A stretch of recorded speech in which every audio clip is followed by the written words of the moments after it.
Olá, bem-vindo a mais um Saúde em Diálogo com Vida. Eu sou a Juliana. E eu sou a Thalita, e é um prazer ter vocês aqui com a gente. No episódio de hoje, a gente vai falar de um assunto extremamente importante que as mulheres enfrentam, a menopausa. Isso mesmo, a menopausa é uma fase natural da mulher, mas nesse momento temos muitas dúvidas e desafios. Por isso, ter a informação correta é importantíssimo para a gente enfrentar esse momento da melhor maneira possível. E é por isso que a gente tem a honra de receber aqui no Saúde em Diálogo com Vida a ginecologista doutora Francine Lucente, especialista em saúde da mulher e que vai poder explicar pra gente o que é menopausa, quais são os principais sintomas, quando a gente tem que se preocupar com eles, como lidar com eles. Mas antes de você saber tudo sobre menopausa, se inscreva no canal e compartilhe com aquela amiga ou com aquela pessoa que está precisando saber tudo sobre esse assunto. É isso aí, vamos lá? Vamos lá! Doutora Francine, obrigada por ter aceito o nosso convite. A gente fica muito feliz em te ter aqui. E como primeira pergunta, eu gostaria que você dissesse para a gente quem é a doutora Francine Lucente. Obrigada, eu que agradeço o convite, fiquei muito feliz de vir aqui conversar um pouquinho com vocês, principalmente esse assunto, né, sobre a menopausa que eu gosto muito. Então, eu sou ginecologista, sou casada, tenho duas filhas já grandes, então, além de ser mãe, sou médica, ginecologista e obstetra, apaixonada pela medicina. Sou nascida em Jundiaí, fiz faculdade e residência aqui em Jundiaí, então jundiaense mesmo, apaixonada pela cidade também. E doutora, para a gente começar esse assunto da menopausa, eu queria que você nos falasse o que é a menopausa e como a gente começa e quando a gente começa a suspeitar que a menopausa está chegando. Então, quando a gente fala de definição de menopausa, é importante a gente diferenciar dois momentos importantes. Então, o primeiro é a fase de transição para o climatério, que pode acontecer até uns 10 anos antes da menopausa. E menopausa a gente considera a última menstruação que a mulher tem após um ano sem menstruar. Então, a menopausa, quando a gente fala, ela é um marco mesmo. É a última menstruação que a mulher tem depois de um ano. E a transição climatérica é esse período que antecede a menopausa, que pode acontecer até 10 anos antes, que é o período onde iniciam-se os sintomas, né, conhecidos de menopausa. E pode acontecer a partir dos 40 anos essa transição climatérica. A menopausa, que é a última menstruação, ela é muito comum numa faixa etária entre 45 até 55 anos. Tá? Mas então, assim, a partir dos 40 anos é muito comum que a gente já comece a ter sintomas e é a fase onde a gente já precisa conversar com o ginecologista para começar a planejar um tratamento. E quais são os sintomas que a gente pode ter na menopausa? Sintomas mais comuns, normalmente inicia-se com insônia, né, por causa da diminuição da progesterona. E pode iniciar até uns 2 anos antes dos outros sintomas. Então, aquela dificuldade para iniciar o sono e principalmente os despertares noturnos. Então, aquela paciente que começa a acordar entre 3, 4 horas da manhã, fica mais desperta. E também, principalmente, os calores de madrugada, que a gente chama de fogachos. São os mais comuns e mais iniciais, insônia e os fogachos, que são os calores. Alteração de humor também pode acontecer. Então, além disso, irritabilidade, estado um pouquinho mais deprimido, algumas pacientes estados um pouquinho mais depressivo mesmo, que a gente fala. A gente brinca que é uma TPM constante, né? Que a TPM é aqueles sintomas que a gente tem, menstrua, melhora. Mas na menopausa, os sintomas eles não melhoram, porque a paciente acaba não menstruando mais. Então, tem muita irritabilidade, alteração de humor, variação de humor. Então, assim, aquela paciente que às vezes está super feliz, no dia seguinte está super triste, super feliz, super triste. E diferente da TPM, não são 4, 5 dias. Período mais longo, constante. E mesmo se a mulher não fizer tratamento nenhum, isso vai continuar, né? Essa oscilação de humor. Sim, e é bastante importante mesmo a gente atentar para as alterações de humor, porque é muito comum receber no consultório Às vezes algumas pacientes que não entendem que estão entrando no climatério e acabam passando, por exemplo, com um psiquiatra antes. Então, aquela paciente que nunca teve ansiedade, que nunca teve depressão, e altera muito mesmo esse quadro de humor. É um quadro bastante importante. Então, a gente sempre fica atento para esse quadro. E eu acho que é por isso que é tão importante ter esse acompanhamento a partir dos 40, para você já começar a ter um discernimento. Será que isso é uma coisa de fazer terapia, de procurar um psiquiatra, ou isso tem a ver com os meus hormônios lá, que é a ginecologista que vai resolver, né? Exatamente. E em relação, eu tenho uma dúvida sobre os fogachos. Muita gente, mulheres que não entraram na menopausa, tem a dúvida como que é a sensação do fogacho, porque fala onda de calor. O que é uma onda de calor? Então, eu gostaria que você passasse para a gente, da perspectiva lá dos seus pacientes, o que as mulheres relatam do que é especificamente o fogacho. O fogacho, né, a gente chama de fogacho, ele é muito típico. Então, assim, não é você sentir um calor no corpo, né? Na verdade, o fogacho, ele é um sintoma vasomotor, então ele é uma onda de calor que sobe, principalmente na região superior, de pescoço, cabeça, dura em torno mais ou menos de 1 minuto e passa. Né? E muitas vezes vem acompanhado com outros sintomas, de angústia, aquele aperto no peito, um pouco de taquicardia. Então, é um sintoma vasomotor que incomoda muito a paciente.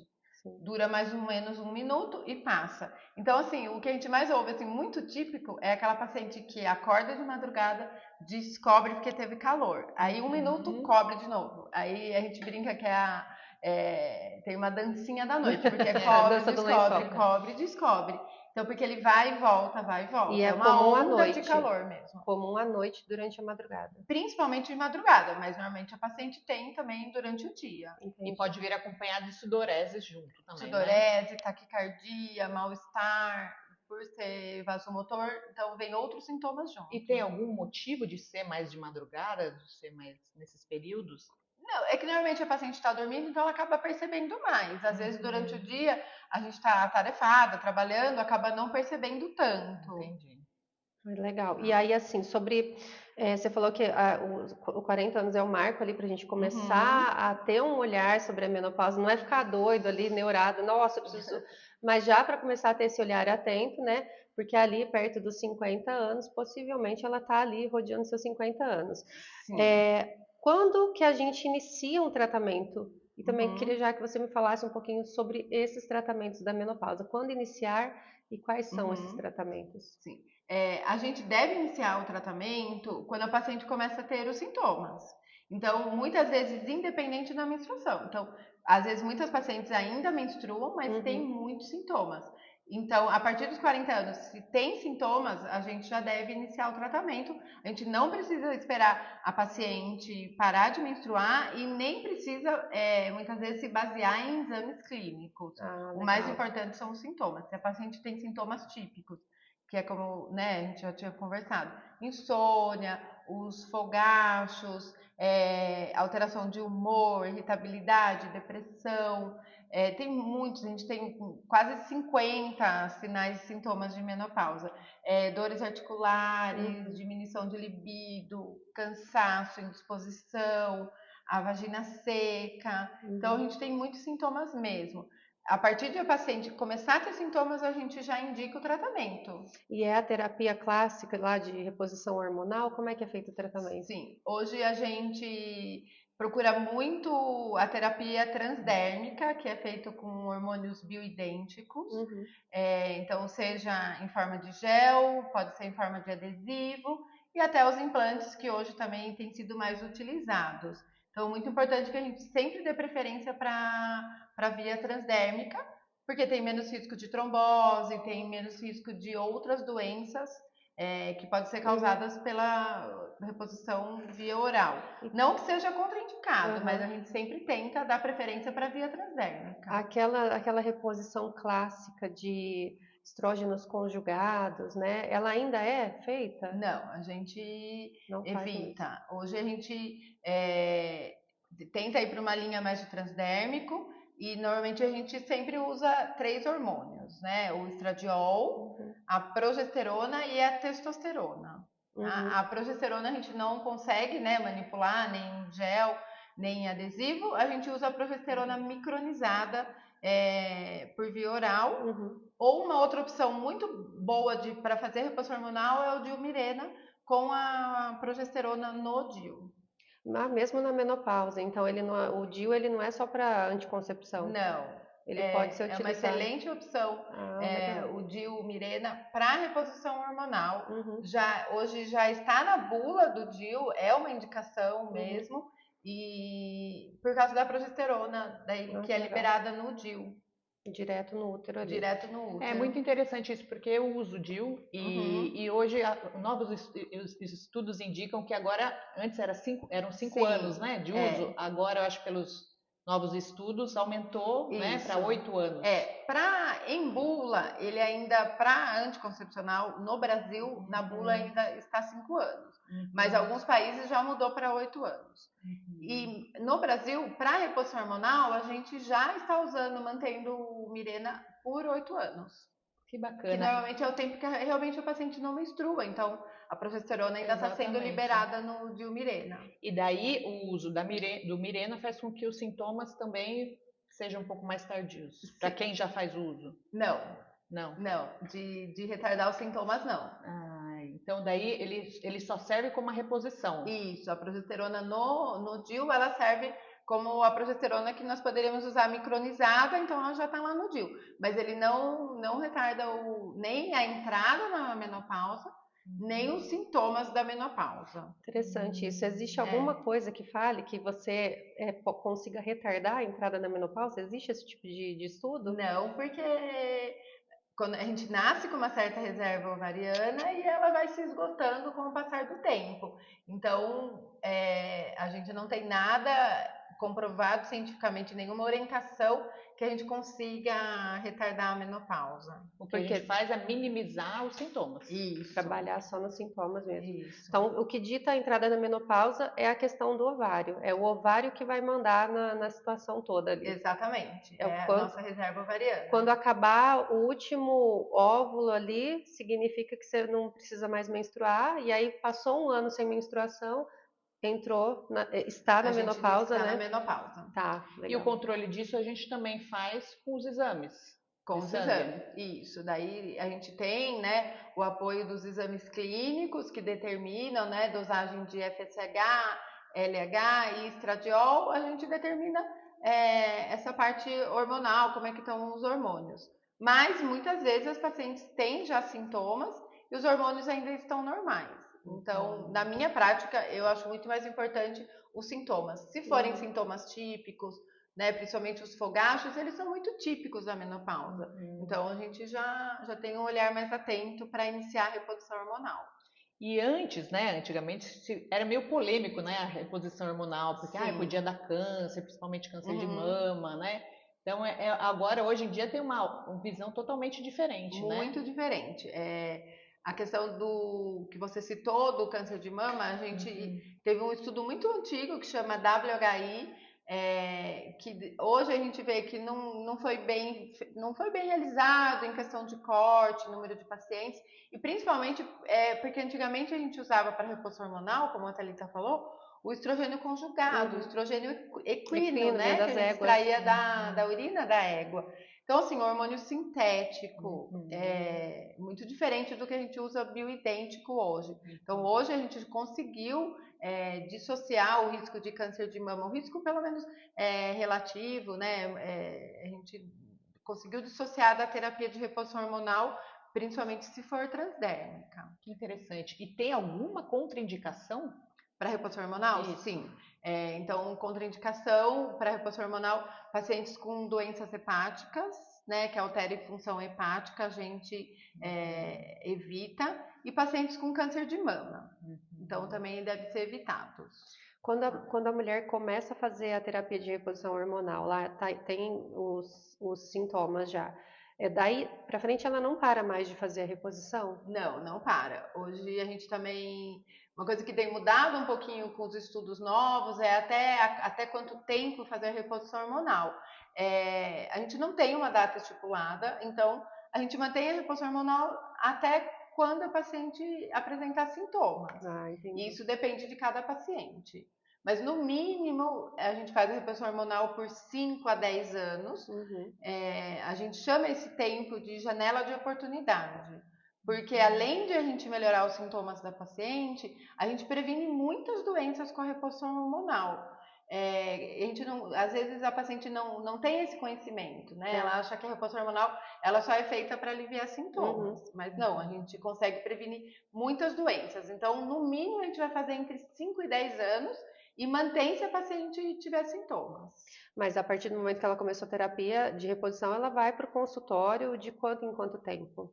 No início, assim, o primeiro ano, a gente sempre pede acompanhamento mais próximo, cada 3, 4 meses, até a gente conseguir determinar a dose que a paciente vai usar, a via, e ver se a paciente melhora.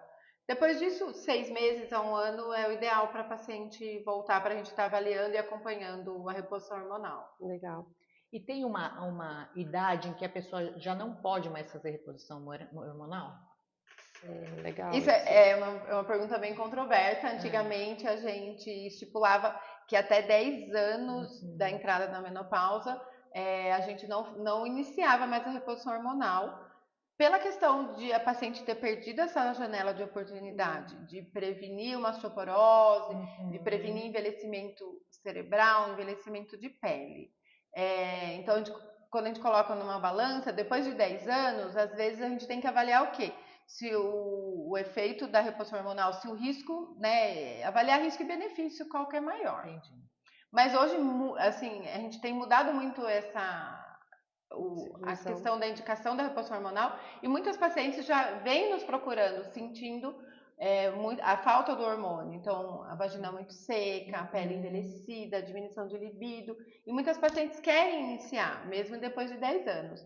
Então, a gente pode iniciar, mas após 10 anos, a gente tem que fazer uma boa avaliação cardiológica, né? Então, principalmente em questão de avaliar a carótida, ver se essa paciente não tem placas de ateroma, avaliar a função cardiológica e aí colocar na balança, né, um acompanhamento que vale a pena a gente fazer em conjunto com o cardiologista para decidir se a gente faz uma reposição hormonal depois de 10 anos.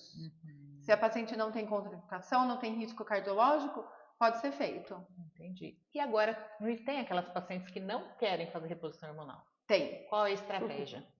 Então, a gente pode lançar mão para os sintomas, né? De fitoterápicos, que melhoram os sintomas só, né? Às vezes melhora um pouco os fogachos, melhora um pouco a insônia, mas é uma melhora bem parcial, né? E a gente sempre orienta que não vai prevenir doenças, né? Como osteoporose, AVC, infarto. Mas mesmo assim tem as pacientes que optam por não fazer reposição hormonal e a gente, como médico, a gente tem que orientar e respeitar e ajudar a paciente. Então, a gente pode lançar a mão dos fitoterápicos, a gente tem uma linha de ansiolíticos que melhoram os fogachos, os calores, que é venlafaxina, desvenlafaxina. Então, a gente tem algumas opções. E principalmente orientação de hábito de vida, seja para paciente com reposição hormonal ou sem reposição hormonal. Que é principalmente atividade física, melhora muito os sintomas, ajuda na insônia, ajuda nos fogachos, ajuda na perda de peso principalmente. E era até um tema que eu ia entrar com você, é a questão realmente do estilo de vida, né? Eu acho que a entrada da menopausa pode ser maior ou pior, dependendo do estilo de vida. Sim, com certeza absoluta. Porque assim, quando a gente entra na menopausa, a nossa taxa metabólica, ela diminui muito. Então, mesmo com a reposição hormonal, a gente tem que fazer uma mudança muito grande na dieta. Então, a gente tem que diminuir bastante os açúcares e carboidratos, aumentar bastante proteína para a gente ganhar massa muscular, massa óssea. E principalmente em questão de higiene de sono, tentar a paciente ter aquele cuidado de às vezes não usar não usar celular à noite, não ficar na televisão, fazer aquela higiene do sono mesmo, de tentar ir dormir mais cedo, porque tudo isso ajuda muito. E atividade física é essencial, principalmente na questão que a gente não falou, né, ainda do ganho de peso na menopausa. Que é uma questão muito grande, né? Isso. Então a gente tem que fazer muita atividade física, principalmente musculação, para a gente conseguir ganhar músculo e massa óssea e ganhar menos gordura, principalmente na circunferência abdominal, que é a região que mais acumula gordura quando diminui o estradiol. Então não adianta, a reposição hormonal ajuda muito, é essencial, mas a atividade física assim, eu nunca falo, qualquer tratamento que eu for fazer de menopausa, assim, eu vou falar que uma das coisas mais importantes é a musculação. É um dos pilares, né? E quanto mais cedo você começar dentro desse estilo de vida, fazer atividade física, melhor vai ser tua entrada lá, passar por qualquer condição, inclusive a menopausa. Exatamente. Né? Então tem que ter esse olhar também.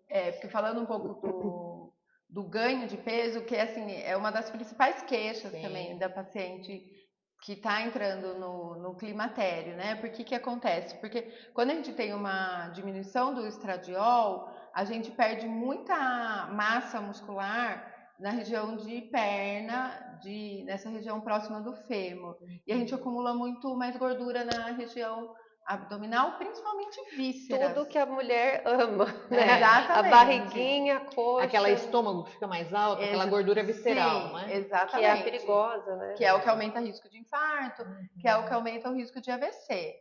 E aí também aumenta a insulina. Então, assim, a única maneira da gente abaixar efetivamente a insulina é a gente fazendo musculação, porque é como se a gente fosse gastar ali a glicemia, a insulina, para transformar músculo. Então não é o aeróbico. O aeróbico, se ela fizer só aeróbico e não fizer musculação, não tem a mesma ação. Não, o mais importante é a musculação.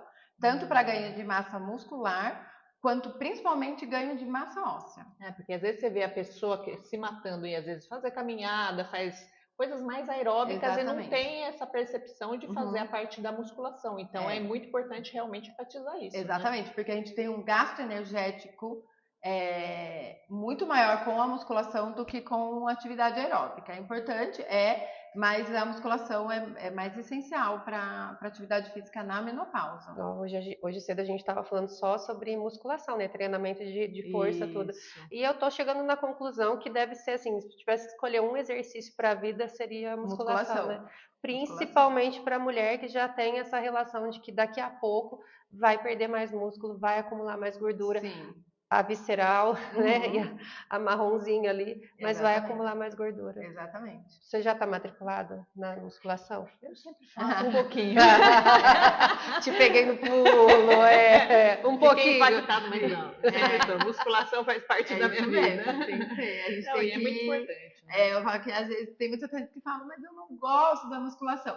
Eu falei, então veja a musculação como um tratamento. Um outro olhar, isso mesmo. É um tratamento, tem que fazer. Né? Tem que fazer. Porque senão é muito difícil, mesmo que a gente entre com reposição hormonal, é muito difícil a gente perder peso só com reposição hormonal. Exatamente. E esse ganho, então, de peso é por causa da diminuição do estradiol. Diminuição do estradiol. Danadinho. E quando se a gente repõe ele,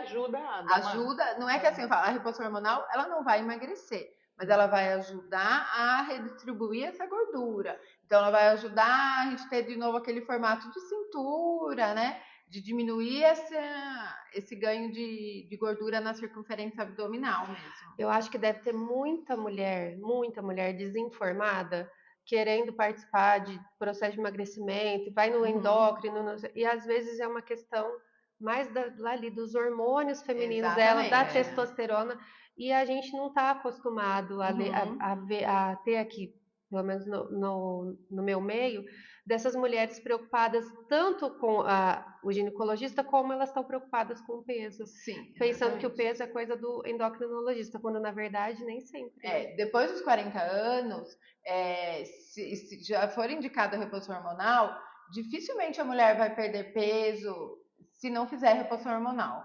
Exatamente. Então, porque o metabolismo fica muito lento, então pode lançar mão de outras medicações, né? Hoje a gente tem usado muito, né, os injetáveis para emagrecer, mas se já tiver com diminuição de hormônio, não vai, porque a taxa metabólica fica muito lenta. Exatamente.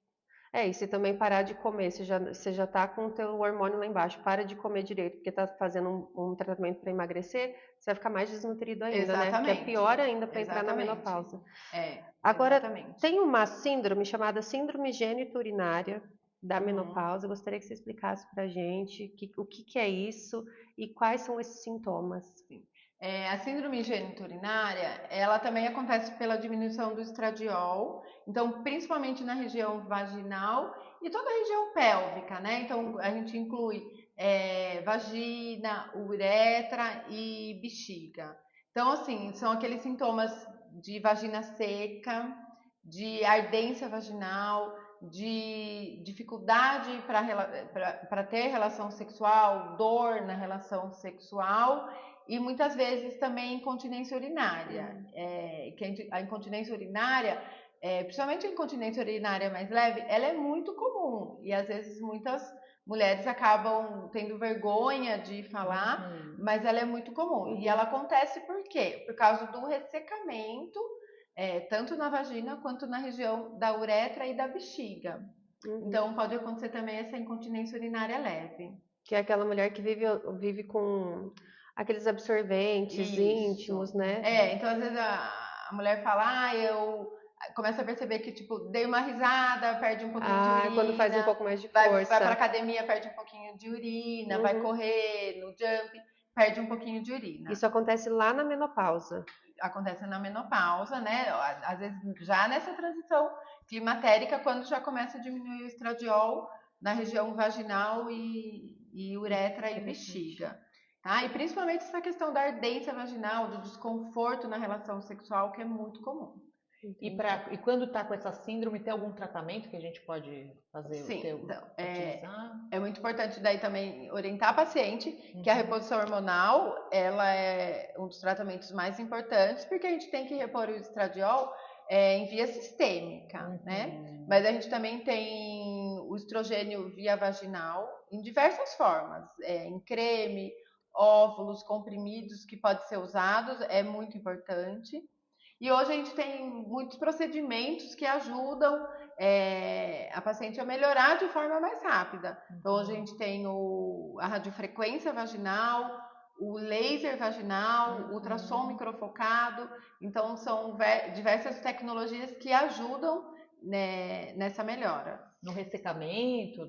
Exatamente, em tudo isso. Os sintomas mesmo da menopausa. E são equipamentos que a gente costuma ver aonde? Na esteticista, no dermatologista, né? Interessante. E eles são para os sintomas da menopausa. Porque esses procedimentos, né, principalmente a radiofrequência e o laser, eles são principalmente voltados para o estímulo do colágeno na região da vagina, uretra e bexiga. Então, são os mesmos procedimentos que a gente faz com dermatologista. Então, a gente sempre fala, do mesmo jeito que a gente faz estoque de colágeno no rosto, né, na pele, é bom fazer na vagina. Porque, principalmente para não ter esses sintomas de ressecamento, porque de ardência. a falta de estradiol, a falta que vai diminuir colágeno, que a gente já sabe que acontece na pele, a gente não pensa isso pro resto do corpo, né? Na vagina. Então ele vai também ser o responsável, essa falta de colágeno vai ser responsável pelos sintomas também. Exatamente. Então esses aparelhos vão fazer ativação do colágeno local também? Sim. E com relação à musculação que a gente tinha falado, também é importante o fortalecimento do assoalho pélvico também, exatamente. Né? Então, a paciente que já, né, como a gente tinha conversado, que já vem se preparando ali alguns anos antes na musculação, ela vai ter um períneo mais forte. Então, isso é muito importante para a prevenção de perda de urina. Tá? Então, assim, realmente é muito importante. Eu sempre falo para as pacientes que já fazem musculação, conversa com o orientador, né, com o personal, para fortalecer períneo, exercícios de períneo. É muito importante para a mulher. É tudo um conjunto, né? É o músculo que também vai sustentar tudo isso. Exatamente. E agora que a gente entrou nessa onda de equipamentos, de radiofrequência, ultrassom microfocado, achei chiquérrimo isso, porque ele pode tratar sintoma, mas eu quero entrar num assunto também, que é o assunto que tem sido muito falado hoje em dia, que é a questão do rejuvenescimento íntimo. ou da ginecologia regenerativa, que usa esses equipamentos que você falou, e também tem outros, né? Então, eu queria que você falasse um pouquinho mais pra gente sobre isso. O que que é isso? Estética íntima. O que que faz? Conta pra gente. Sim. Então, assim, a gente vem, né, essa área, né, da ginecologia regenerativa vem crescendo. Hoje é uma especialidade, né? A gente tem pós-graduação em ginecologia regenerativa, porque as pacientes têm procurado mais, né? Então, isso que é o legal. Quando que a gente indica, por exemplo, um procedimento de estética íntima? Quando a paciente nos procura com queixa, quando incomoda a paciente.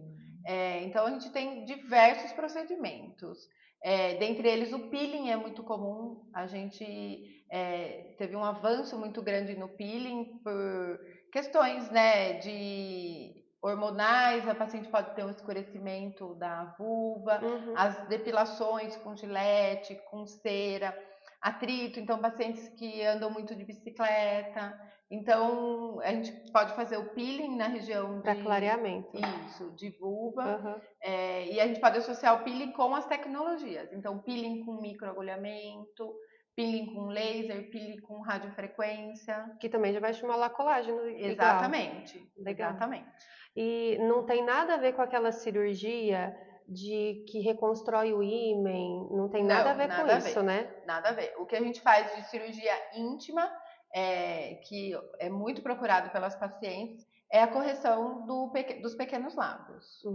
Então, principalmente a paciente que vai entrando na menopausa e que perde muito colágeno, a gente acaba tendo uma flacidez dos grandes lábios e às vezes acaba incomodando a paciente a questão dos pequenos lábios, né? Que antes não incomodava e às vezes nessa faixa etária começa a incomodar. Então, uma das cirurgias que a gente faz é essa correção dos pequenos lábios, onde a gente diminui cirurgicamente. Aí não tem nada a ver com esses procedimentos aqui, é outra coisa. É que tá tudo um pouco relacionado com a estética íntima. Então, tudo depende da queixa da paciente. Qual é a queixa que a paciente tem? Se é um escurecimento da vulva, se é o aumento dos pequenos lábios que incomoda, se é flacidez vulvar. Hoje a gente lança a mão do ultrassom microfocado, que é o mesmo procedimento que é feito no rosto e que melhora muito a flacidez, tanto vulvar quanto vaginal. E aí a gente está falando de estética, mas eu queria saber se isso impacta na vida sexual da mulher. Muito, porque normalmente a paciente que nos procura com essa queixa é porque alguma coisa incomoda ela e às vezes ela leva isso para a questão da libido, pode diminuir a libido da paciente e atrapalhar bastante a vida sexual. Então, eu falei, quando que a gente indica fazer estética íntima ou correção cirúrgica? Quando isso incomoda a paciente, porque se incomoda a paciente, com certeza vai acabar diminuindo a libido da paciente. Vai impactar na vida sexual, com certeza. Sim, então a gente não é só questão de estética mesmo, é questão de melhorar a qualidade de vida, a autoestima da paciente, melhorar a libido, melhorar a relação sexual, então tudo isso. Legal. Então o crescimento dos pequenos lábios é pela falta de colágeno? Porque às vezes não é que os pequenos lábios ele vai crescer, é que às vezes ele se torna mais notável quando a mulher perde o colágeno e os grandes lábios acabam ficando mais flácidos, mais murchos, né, entre aspas, e o pequeno lábio acaba ficando mais sobressalente. Então aí o pequeno lábio começa a incomodar a mulher. Pode incomodar a mulher e aí existe a cirurgia lá que é a correção dos pequenos lábios, que a gente pode fazer. Antigamente a gente fazia uma técnica cirúrgica convencional e hoje a gente já tem a lança-mão das tecnologias. A gente pode fazer com a radiofrequência ou com o laser. Por quê? Porque vai ter um processo regenerativo, cicatricial, muito melhor do que com a técnica convencional, onde a gente usava bisturi frio. Uma cirurgia mais rápida, com menos chances de infecção, uma recuperação muito mais rápida da paciente. E a cicatrização também muito melhor. Muito legal. E é uma cirurgia dolorida? Como que é? Normalmente, assim, não dói nada, porque a gente faz com anestesia. A gente pode fazer, dependendo do tamanho da cirurgia, no centro cirúrgico, com hack anestesia mesmo, ou se for alguma correção mais menor, a gente pode fazer até no consultório, com anestesia local. Então, uma cirurgia que a paciente não sente nada, não sente dor nenhuma. E nem no pós. O pós, assim, dor não. Vai se tomar remedinho. Tem que ter alguns cuidados, né? Principalmente cuidado em sentar, não fazer esforço, né? Nos primeiros dias de Não ter pós-operatório. relação por quanto tempo? Aproximadamente 40 dias. Tá. Mas é um procedimento relativamente simples, com com risco muito pequeno de infecção. É um procedimento bem simples. A gente, quando incomoda a paciente, a gente encoraja a fazer sim. Legal, às vezes não é só estética, né? Ele está impactando ali na vida da mulher, isso é importante. E a gente está falando só de idade, né, de climatério e menopausa, mas é uma cirurgia que a gente tem feito bastante também em adolescentes, porque às vezes realmente tem uma hipertrofia, aí já tem uma hipertrofia, uma alteração, não é que mudou, já tem uma hipertrofia de pequenos lábios, e talvez antigamente não se falasse tanto nisso, as pacientes tinham vergonha, não era uma cirurgia muito comentada, e hoje a gente já tem feito bastante também em adolescentes. Quando tem indicação, a gente tem resultados ótimos, elas ficam bem satisfeitas. Interessante. É bom saber que hoje a informação ela está mais distribuída, né? A gente está mais aberto para falar de determinados assuntos que há um tempo atrás a gente não falava. Então, talvez tenha sido isso também que tenha aberto as portas aí para as meninas mais novas a procurarem esse tipo de procedimento, né? Exatamente, porque às vezes realmente as adolescentes têm uma hipertrofia de pequenos lábios e às vezes tem dificuldade para fazer higiene, às vezes sentem um pouco de desconforto na roupa, às vezes vai para academia e sente desconforto porque às vezes marca a roupa. Então, realmente tem várias indicações mesmo. Legal. É sempre importante se incomodar, procurar um ginecologista, passar por uma avaliação, conversar sobre esse assunto, né? Buscar informação, né? Conhecer. Sim. Legal. E essa questão da lubrificação, o maior tratamento que você falou, voltando um pouquinho, é a colocação de óvulos e uso local. A gente pode usar o estrogênio, né? Tanto na forma de creme ou óvulos via vaginal. Tá? E principalmente, hoje a gente teve um avanço muito grande das tecnologias. Então, a radiofrequência vaginal e o laser, eles são bem semelhantes em questão de resultado. A gente indica normalmente 3 sessões quando a paciente inicia o tratamento no ano, e depois disso a gente tem feito manutenções de 1 vez por ano. Então, é uma ferramenta que auxilia a melhorar mais rápido esses sintomas de síndrome urogenital na menopausa. Legal. Porque realmente algumas pacientes elas sentem bastante dor, bastante ressecamento isso é uma vaginal. queixa muito comum, né? Muito comum. Então, a gente tem avançado muito nessa área para ajudar a paciente. Quem diria, né? Porque há um tempo atrás a visão, o papel do ginecologista era passar o estrogênio conjugado, que é comprimido, né? E hoje a gente tem essa gama de coisas, por isso acho que é importante a gente até falar para quem está ouvindo, para as mulheres que estão ouvindo, não deixe de ir no seu ginecologista com a frequência adequada e se informe com o ginecologista de todas as opções que você tem para que você tenha qualidade de vida. A gente até falou um dia em um outro programa. A gente passa 1/3 da nossa vida, mulher, considerando a expectativa de vida da mulher hoje, 1/3 da nossa vida vai ser na menopausa. Então, para que a gente viva esse 1/3 da nossa vida bem, a gente tem que se preparar, né? E o projeto menopausa começa na pré-menopausa, né? E a gente tem tantos recursos, né? Tantas maneiras de se tratar, então tem que se tratar. Exatamente. Eu falo que a gente sempre tem que valorizar a queixa da paciente, mas para isso o paciente ele tem que chegar na gente, e tem chego, viu? Eu acho que a informação, a mídia hoje, né, o que vocês têm feito, por exemplo, é muito legal, porque a gente tem a informação ela corre muito rápido. Então as pacientes já têm chego com as queixas, muitas vezes já ouviram falar das tecnologias. Chega com a queixa, o tratamento que ela já viu, né? Para validar. Isso mesmo. Então eu falo que a gente não pode, de maneira alguma, se acostumar. Eu acho que é uma geração, como você falou, que realmente a partir dos 40 a gente já começa a ter sintomas. Então a gente vai viver grande parte da vida mesmo na menopausa. Então, de maneira alguma, a gente deve se acostumar com os sintomas, seja eles qual for, seja o calor, ou seja o ressecamento vaginal, a diminuição da libido é outro assunto que não se falava muito, porque até muito tempo atrás, e a gente, até hoje eu ouço pacientes que vêm no consultório e falam, doutora, um tempo atrás eu fui no médico e com a queixa de diminuição de libido, e eles falavam que era assim mesmo, que a gente tinha que se acostumar com isso. Né? Hoje a gente fala é inadmissível, né? Como a gente vai falar isso para uma paciente de 50 anos, tem que se acostumar com a diminuição de libido, Não faz sentido nenhum. com o tanto que a gente tem Sim. em mãos de tratamento que pode ajudar. Então, de maneira alguma, a gente deve se acostumar a viver sem qualidade de vida. Né? Exatamente, com certeza. Agora, doutora, tem muitas mulheres que às vezes, é até uma dúvida que eu tenho, que às vezes deixam para engravidar mais tarde, né? Às vezes por diversos motivos. Eu gostaria de saber de você sobre o congelamento de óvulos. Como que é esse processo? Até quando pode ser feito? Isso é muito importante. Essa geração, né, de mulheres, a gente vai em busca de, principalmente de realização profissional. Então são mulheres que vão fazer mestrado, doutorado, e aí às vezes vão pensar em engravidar depois. E como a gente falou no início, a reserva ovariana, ela chega uma hora que acaba, né? Então, falando em fertilidade, a mulher, até os 35 anos, a gente tem uma chance de engravidar aproximadamente 25%. Que já é baixíssima, né? No mês. Muito baixa. Depois dos 40 anos, diminui para 10%.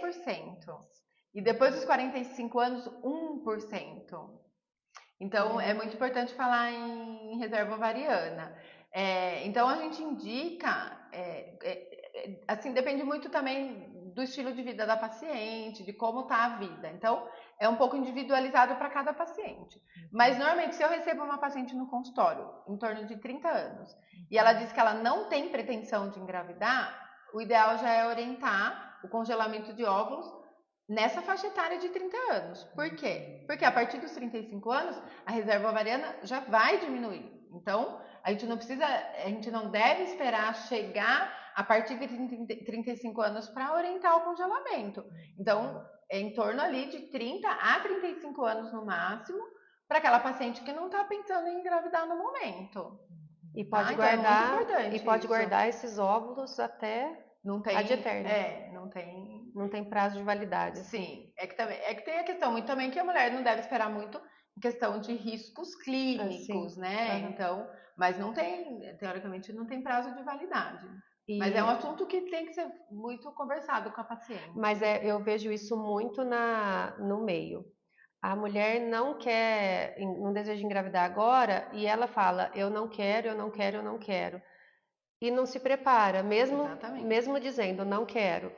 Quando chega lá na fase, nos 40 mais, revê, repensa, e aí fala, talvez eu quisesse, sim, mas agora já não dá.